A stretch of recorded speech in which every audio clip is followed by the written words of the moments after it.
On this week's FAS TV, we're at Preston Hall Farms near Pathhead in the Lothians to hear about the opportunities and challenges identified for livestock and arable integration using cover crops sown after winter cereals for winter livestock grazing. And we head back to Tiree to hear how agri-environment schemes are helping protect the corncrake population throughout the breeding season.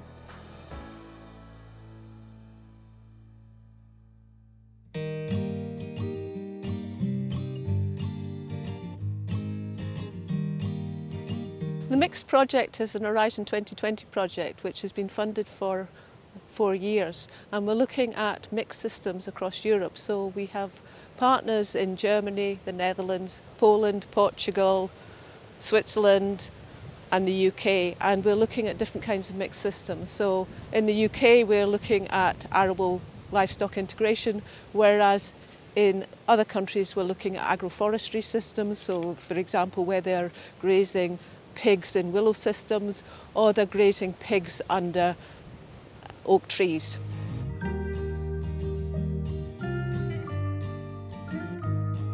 This farm here we're on is part of Rosemain's farm, and next door is Sauchlin's farm, and they were part of the previous Monitor Farm programme, which was a really good project because we looked at the crossover between Sauchlin's, the livestock farm, and Rosemain's, the arable farm, and how they could work more closely together.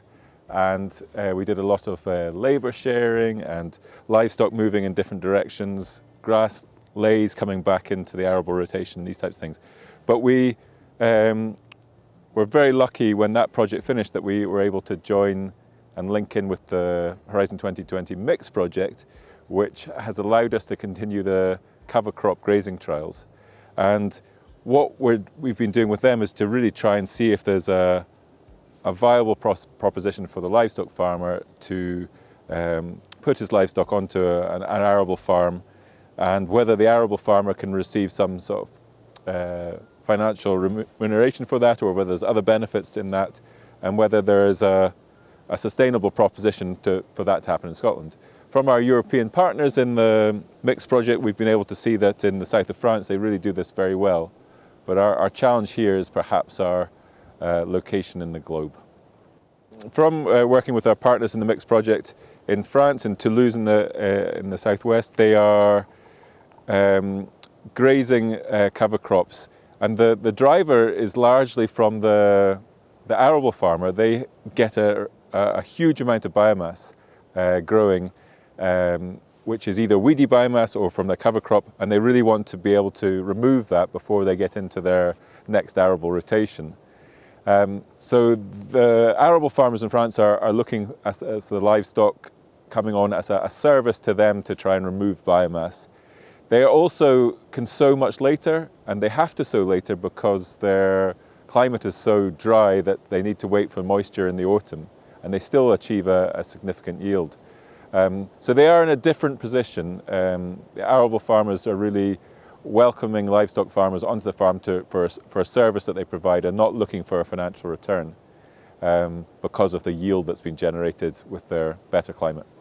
The learnings from our European partners in the southwest of France have been around the need for the arable farmer to have a green cover on their soil over the winter to stop their soil drying out. They have many different problems to what we have, but they're also looking to remove the biomass before they get into the next cultivation. They can find, if they do not do this with livestock, they have a significant layer of trash which makes cultivations difficult, but they're also looking to improve their soil biology by having the dunging effect of livestock back on their ground. So using a quadrat in the field, we randomly place it within the field to make sure that we get a representative sample of the crop. We want to get the overall dry matter yield using the fresh weight. And what I do, or what we do, is we've got options. We can use the total biomass and get that analyzed for the crop nutritional quality, or we can split it up depending on what the species composition is. Say we have grass and clover, we can take the grass and the clover separately and get those analyzed so what we know the components are and the nutritional quality of those. We can see how successful the species composition is in the field. And with that, we get to know a range of nutritional quality information like the yield, dry matter. We want to know the metabolizable energy content. We want to know the crude protein. We find out the digestibility, among other things. We found in this field that you need about 5 to 10 quadrats to get the amount of material that you need for bringing to a local lab for analysis. That would suggest that perhaps the trial didn't go as planned due to the sowing date being a bit late, and it didn't have time to establish for grazing over winter. We're here in a field at Preston Hall on a cover crop trial, and I suppose I'm going to talk about why would it be beneficial to have a cover crop in on an arable farm for a livestock farmer. The big factors for a livestock farmer is getting stock off farm, reducing that stocking density, and through the pressure points in the autumn and the winter time when there's low feed availability. A big factor for us was try to get good crop establishment, which left a reasonable amount of biomass, higher yield on that cover crop as well, that we could utilise through from certainly December through into January, February time, and then bringing that back into the rotation or for the arable farmer to cultivate however they wanted to do that. The limiting factors we've found with this project so far from the livestock perspective would be the actual quantity of biomass that's on the ground for that producer to come to, whether it's actually viable for him to come here or her to come here and utilise it because of the time constraints of erecting temporary fencing, watering facilities, even just coming to check them on a daily basis. So these are all limiting factors we've found. And the big limit to the whole thing would be the sowing date. We've certainly seen that with very early sowings in August, you can get a significant biomass. 10 weeks to 2 weeks later is a big jump down, almost half the crop. And then by the time you get another 2 weeks down the line, you might only be at like 25% of the initial first one. That's a big difference. I mean, so you can see in the background here, we've got what I would term is almost a crop failure. We've got low quantity of viable material on the ground, and it would be totally unjustifiable for somebody to come here. In this field, we had black oats and beans. So I've got some beans here in front of me. The beans have actually got some nodules develop on them, which are very useful to the arable farmer, but not significant. And we've got a reasonable root mass. We've got about 10 centimetres of root, 10 centimetres above, but they've been severely damaged by frost. Going forward, I think we would have to look at the type of mixture and when it was sown. Sowing date's obviously the factor I think is the big factor here. Whether it should be a forage rye that goes in, can go up to a September sowing date, mid-September, better yield, more winter hardy, a proven reliable source of protein and energy for the livestock farmer to come to, and a more guaranteed source of biomass for him to come and utilise. A big factor when we've been working with the cover crop trial is mixture composition. And we've had various different things go in, and some have been driven by the arable farmers or the agronomists, and some have been driven by us. And I think the big thing we've found is Phacelia here, which is quite a small plant and a late sown crop, is very unpalatable to sheep. They will not eat it. We've basically seen that quite clearly, that palatability is so poor they won't touch it. So if the mixture composition is a large percentage of Phacelia, we're not going to see great intakes, if anything at all, and it wouldn't be a great mixture for a livestock farmer. We've also had winter oats and stuff in as well. Winter oats, yes, they can be quite good through the early autumn, but they're not very tolerant of frost, very poor tolerance, so that doesn't give us a great ability to carry that crop through. And this past year we tried beans, so we sowed some beans. Again, frost tolerance hasn't been great, but a late established crop. Got nodulation going on here, so we're getting nodulation happening, so we're going to get nitrogen released, but that'll really only be of benefit to the arable farmer, not to the livestock farmer.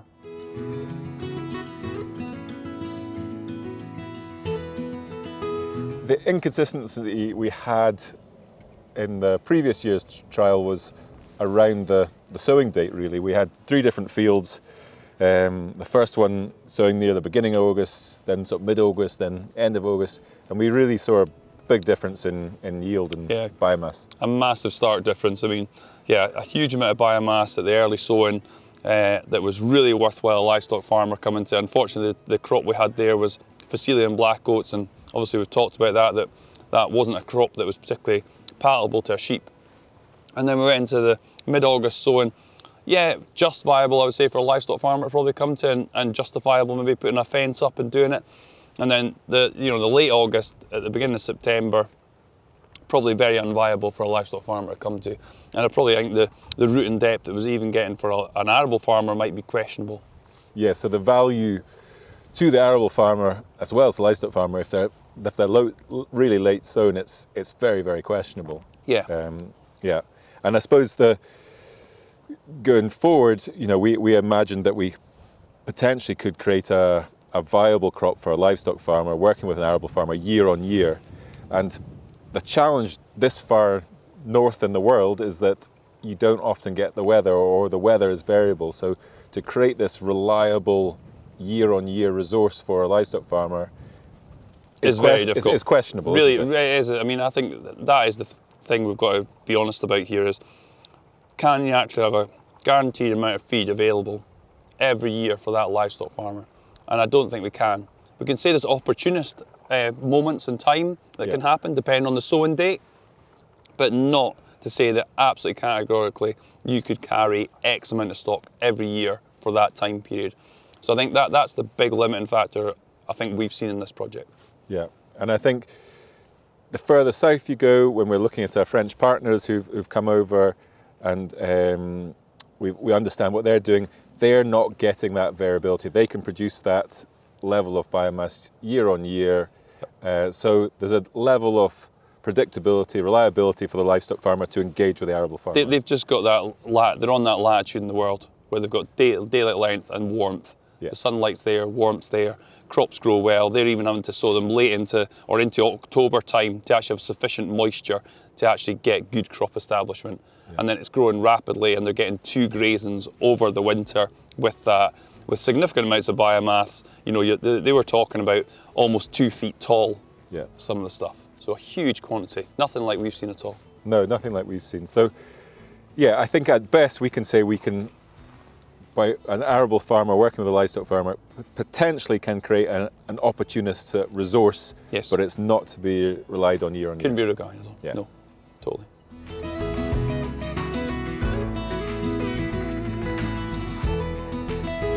The principle behind sowing cover crops for an arable rotation really is to ideally avoid having bare land over the winter time. So we're looking to sow a cover crop to keep the ground alive and structured over the winter time. Allows us to soak up excess nitrogen, which we can then, once we destroy the cover crop, that might be for a greening purpose, or it might actually just be for our own use. We have some in greening and some for our own use. And then we'll return that to the soil, and hopefully we'll gain the benefit of some of the nitrogen that's released then from that cover crop. I think one of the difficulties we'll come across at this sort of northern latitude is time. Getting enough time to get the crop in, or rather to establish the crop early enough to make sure that it gets a decent biomass on it. That's been probably one of our biggest challenges. And while we've tried the notion of potentially grazing the cover crop and making use of livestock to create a little bit more fertility, albeit for a relatively short period of time, and that also ties in with the optimum time to destroy the crop, which is usually by the end of February. We've really struggled because the seed mixtures that we're using, typically black oats and Phacelia for a deep tap root, black oats for a massive fibrous roots, is not actually particularly conducive to grazing. It doesn't produce enough biomass, and as we've discovered on a couple of occasions, that the sheep are pretty reluctant to eat the Phacelia. We tried in this field this year some beans and black oats. Established brilliantly. I'm not quite sure what happened, but the beans have taken an absolute hammering with the frost this winter. Having said that, they do seem to have tap rooted quite well, and there's a bit of nodulation starting on the beans, so we may get a wee bit of benefit from that. So it's a bit of a conundrum. We're definitely getting a benefit from sowing cover crops. It's allowing us, generally speaking, to avoid ploughing some of our better fields going into spring barley, which we're committed at the moment to trying to retain that fertility in the topsoil. And certainly we've seen a benefit of the soil structure being improved and maintained over the winter time. So yeah, I think looking ahead, if we can If we can find a better balance of crop, a better balance of species that we could put in, but it's all about establishment time. And generally we're establishing either after spring barley or after winter wheat.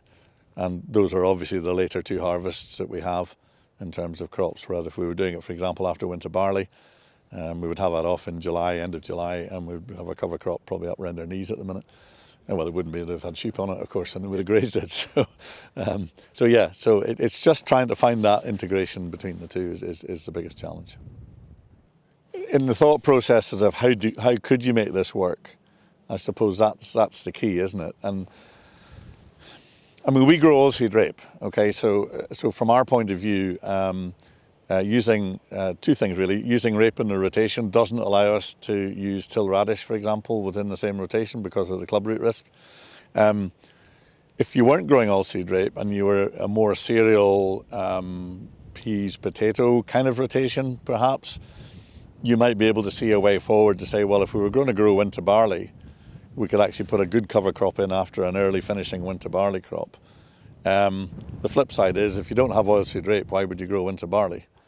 Because winter barley, generally speaking, is grown as an entry for oilseed rape, just because of its timing. So I guess there's a whole rotational question there. You know, you might sort of say, if you don't have any grass or anything else in your rotation, maybe using your cover crop as your fertility builder might be your rotation. And you might think that there's an opportunity perhaps to grow a cover crop for a longer period of time, maybe into the summertime, and actually create a relationship then for summer grazing on a cover crop, and then go back to a crop after that to give you an opportunity to recoup some of the loss of not having a crop in the field from a grazing perspective. Yep. So, you know, maybe it's a whole mindset change. It's maybe not just trying to squeeze it all together. It's maybe saying, well, actually, if we're really going to make this work, we've got to make some compromises somewhere down the line, and that might be the one.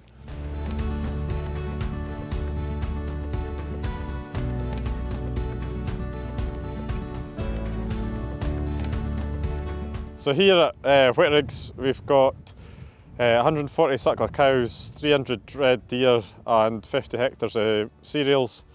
The whole farm is organic, and this is a cover crop that we planted after winter oats. It's destined to last 12 months, and we're just, we make it a priority to get it in as early as we can to get a lot of cover.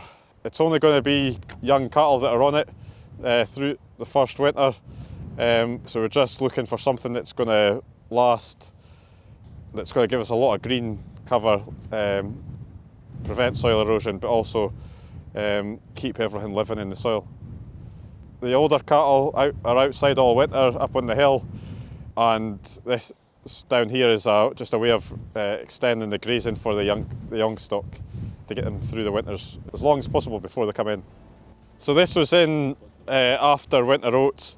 As soon as the bales were cleared, roughly the 10th of August, we disked it, then combi drilled in spring beans, and then grass harrowed in, or mix after that, which was mix of westerwolds, forage rape, stubble turnips, phacelia, and some annual clovers, and then there'll be volunteer winter oats will be there as well.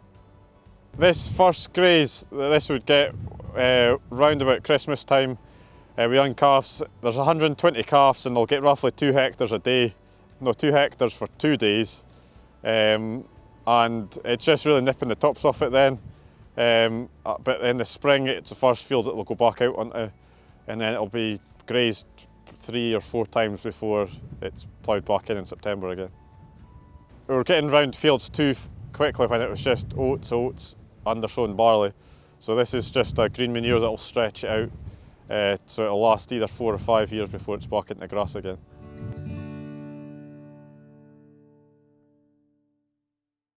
Corncrakes are an important species on the Isle of Tiree, with many of the farmers and crofters involved in agri-environment schemes to help protect their habitats during the breeding season through wildlife-friendly mowing. Alistair McInnes is one of those farmers who has certain fields on the farm under the wildlife-friendly mowing scheme. I'm Alistair McInnes. We croft or farm here, whichever you'd like to call it. It's an amalgamation of crofts extending to, on the Ajax farm, to about 250 hectares in this area, taking in 3 townships. Stock numbers are about 75 cows and about 400 ewes and all their followers. The farmer's croft is all grassland with a little bit of reseeding done each year for arable silage. That tends to be an oats, vetch, barley mix, something simple that bulks up well and gives us a good few bales, and also giving us a wee bit extra nutrition in the bales compared to what our elite kept grasses.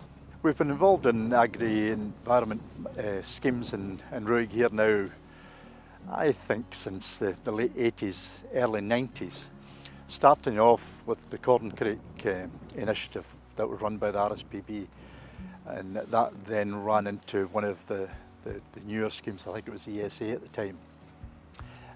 So we have been involved for 30 years probably.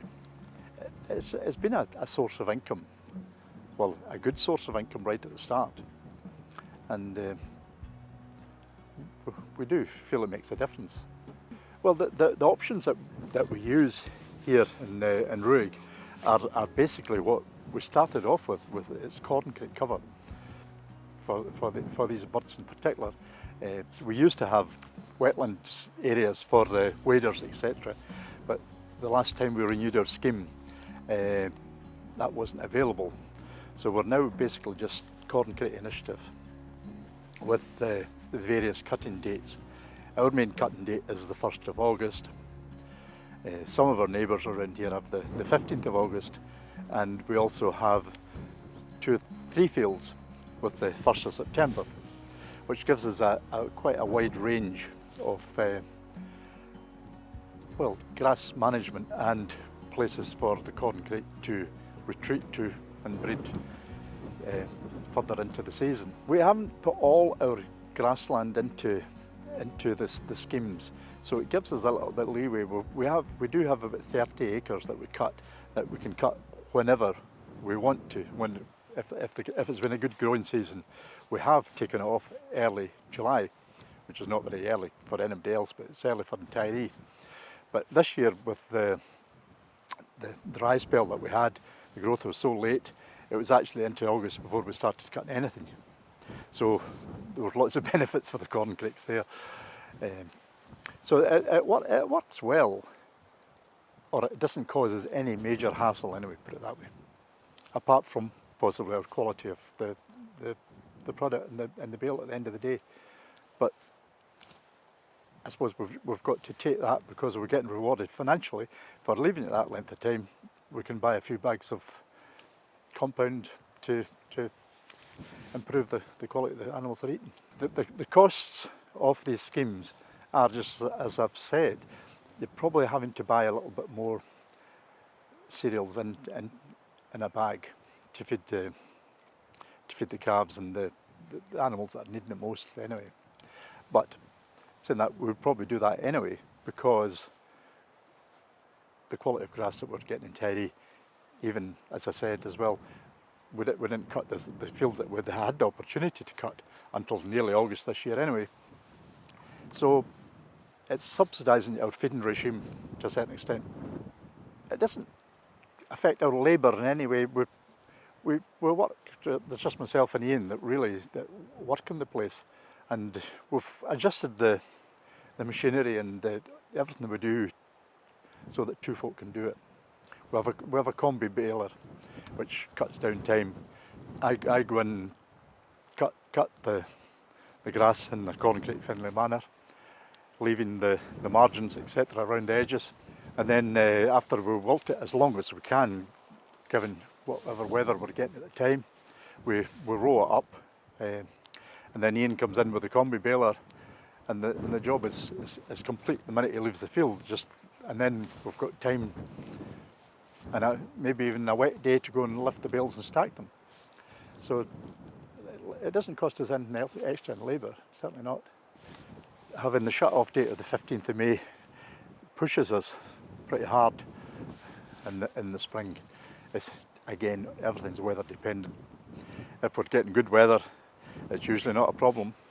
But if it's been a wet spell, getting onto the ground, because we in winter most of our cows, so we've got a lot of farmyard manure to get out onto the fields. We can usually manage that no problem. So we can usually get the manure out, fertiliser on, harrowed, rolled, and we've always had several days to spare up till now anyway. They have got to think about all the dates. Now you've got to go by all the rules and regulations in the scheme, which are sometimes a bit onerous, again given weather conditions. Sometimes as well you get things that happen that totally out with your control. You get sheep breaking in or whatever, or cows breaking in, and follow the rules, leave your cutting margin and leave your corncrake corners later again. Remove all your grass after you cut it. It's got to be baled and removed off the fields.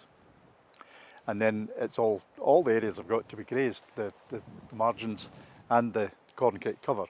They've got to be grazed down by, well, preferably by cattle to give and that again lets another bunch of species of birds access to that and helps in their preservation. Everything is well grazed here, plenty of cattle on the ground, very beneficial to the Tiree land, and all the areas are cropped in some way or other, or farmed in some way or other. Nothing that's really left to nature. It's all grass is pushed on, so there's cover in most fields. There's even, there's plenty of irises and nettles and things around corners as well, which is not ideal, but it gives you cover for all these birds. Machair is fertile low-lying grassland which has a high biodiversity value and is abundant in wildlife, including some scarce species. Good management is key to maintaining the machair, which Alistair is achieving through reseeding. We've got quite a bit of machair ground, stuff that in the past was just burnt grassland in the middle of summer. We had a trip with the RSPB up to Uist a number of years ago. John here was with us, and we saw a fantastic range of different crofting methods up there. They ploughed and cultivated machair, which I didn't think was possible to grow anything on, just by using seaweed and a little bit of fertiliser. And they used small oats, which Tiree doesn't grow very much anymore, again because of one of the birds, the grey lag goose in fact. We saw this in first hand, and these guys were getting a right good crop. So I thought the next year we come back, I'll try this out in some of the bits that I've got not a lot on. And we used seaweed that year and farmyard manure, and we reseeded it as well. Put grass in underneath the used oats and barley and rye, a right nice mixture. And got a fantastic crop off something that we'd nothing of before. So we've continued with that. We're doing, we'll leave it for 4 or 5 years, but we're getting a decent crop. We're getting an area that's got better grass in it, and we're actually cutting it now, so that again is giving cover for birds through the summer, which in the past there was absolutely nothing there apart from bare and a wee bit of marron grass growing somewhere. So I think we have helped the diversification on the island and through the machairs, and hopefully it's benefiting some animals and birds. Conservation in Tiree, as far as I'm concerned, is in our operation is to try and preserve and increase the population of corncrakes.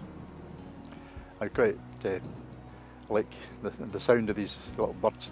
Don't see that much of them, but I like to feel that we're doing our bit to preserve that particular bird.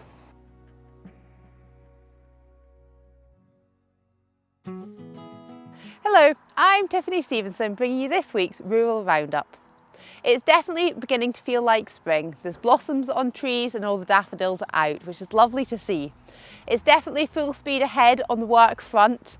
Many people have started lambing and calving, and if they've not already started, I'm sure it's just round the corner. It's great to be seeing tractors back on the fields as well. Fields have dried up a little, so people have been able to spread fertiliser and are beginning to plough as well for their spring cropping. So it's great to see that it's all going once again. It's also a busy time for consultants and advisors, so now it's a great opportunity to remind you about the upcoming single application form period. So firstly, you need to remember to do your entitlement transfers. So transfer deadline is the 2nd of April. So if you have any to sell or buy, make sure you have a look now, so it gives you a little bit of time to make sure you're all done for the deadline, as it can take a bit of time to make sure everyone's signatures are in the right place and get it sent away as well. So make sure you've transferred all entitlements by the 2nd of April. It is also worth remembering that this year is the first year where you won't lose entitlements if you haven't claimed entitlements for 2 years. So previously, if you hadn't claimed entitlements, say in 2021 and 2022, you would then go and lose those entitlements you didn't claim. However, this year you won't go and lose your entitlements. So if you had entitlements which you didn't claim in 2023 and then you don't claim them again this year, you're not going to lose those entitlements. So the window is open for filling in your single application form. So this is from the 15th of March through until the 15th of May. So do make sure you get your application filled in plenty of time. A large proportion of Scotland has had new aerial photography taken over the last year. So you may find when you go and have a look to do your single application form, you may find some little changes, potentially an area of gorse which has got bigger, that you might have a new exclusion, you might have an exclusion for a new track that you had put in. These kind of things will have been picked up with the aerial photography. So do have a look through carefully just to check what the changes have been and make sure you're filling in your single application form as accurately as possible. So while you're filling in your form, you'll also have to remember about greening. So have a look at your ecological focus areas, make sure you have enough. It's easier to check you've got enough EFA areas just now before you go and plough up that last field, rather than looking at the 15th of May and suddenly realising you don't quite have enough. So make sure you plan ahead. There is lots of different options available in EFA, and it has continued to be the same as it has been in previous years. Why not have a listen to Cropcast, one of the Farm Advisory Service podcasts? Last year they did an excellent episode about ecological focus areas, and there's lots of tips there on how you can use ecological focus areas to your advantage, as well as to the benefit of biodiversity as well. I know just now is a busy time of year with lambing, calving and trying to get back onto the fields as well. But you've also got to remember about the agri-environment schemes.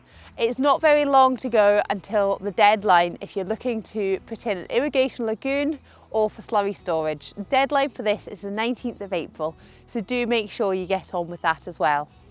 If you're not looking to do irrigation lagoons or slurry storage, you will have a little bit more time. To put in an agri-environment scheme, you have through until the 10th of June. And if you've got a standalone organic application, you have until the 31st of July. So do make sure you keep those in the back of the mind, even though you're busy. The sooner you can get on with those, the easier it will be to get your application done. We'll see you again next time. Bye.